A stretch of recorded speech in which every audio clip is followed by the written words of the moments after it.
Classic yogurt is milk that's been fermented with a collection of probiotic bacteria, typically Lactobacillus bulgaricus, Streptococcus thermophilus, and sometimes Lactobacillus acidophilus. As the probiotics break down the lactose and other components of milk, yogurt becomes a completely different food than milk. It's quite easily digested and doesn't come with the problems that pasteurized dairy comes with, namely difficult to digest and so on. This is because the bacteria are breaking down these things into harmless byproducts. Many of those byproducts happen to be the lactic acids and other chemicals that help nourish and normalize our intestines. Making fresh yogurt at home is not difficult.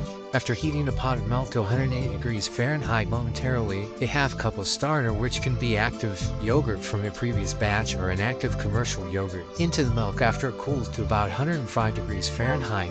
After stirring thoroughly, we can put the container in a warm, clean, dry place with a clean towel or loose seal over the container. This mixture will sour and gel within about 10 hours depending upon the temperature. Then we can jar and refrigerate. The ideal starter, developed centuries ago by the Bulgarians, is a ratio of 7 parts thermophilus to 1 part bulgaricus. This ratio produces a combination of tartness and smoothness. The 7 parts also prevents the bulgaricus from outgrowing and overwhelming the thermophilus. This is one of the reasons yogurt starters that include acidophilus often fail to supply any acidophilus in the finished yogurt. Bulgaricus are hardy organisms that will easily overwhelm acidophilus in a culture. Thus, the use of acidophilus in yogurt is not only wasteful, but can produce a yogurt with too much acidic flavor. This is because bulgaricus colonies will swell with the lactic acid produced by acidophilus. Also, bulgaricus produce small amounts of hydrogen peroxide, which knocks out the acidophilus colonies. One may question whether it's okay to use pasteurized milk for yogurt making. In fact, many commercial yogurts are made with pasteurized milk.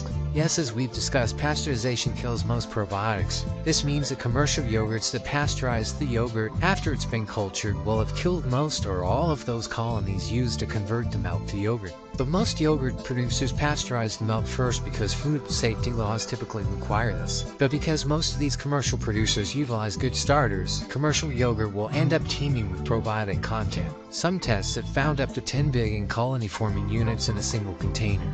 Organic yogurt may often still use pasteurized milk, but that milk will typically not contain the level of chemicals derived from the feed the cows are given. Organic raw milk is available in some areas but not everywhere. Using raw milk for yogurt making can be challenging in terms of getting it to taste right because of the probiotics that are naturally in raw milk. Dessert yogurts may also contain good probiotic content, but they also contain an enemy of probiotics, refined sugar. The reason is that probiotics typically do not eat refined sugars. They eat longer-chain polysaccharides, as we'll discuss. But refined sugar happens to be the food of choice for the enemies of probiotics, pathogenic microbes such as E. coli, Staphylococcus species, and Candida.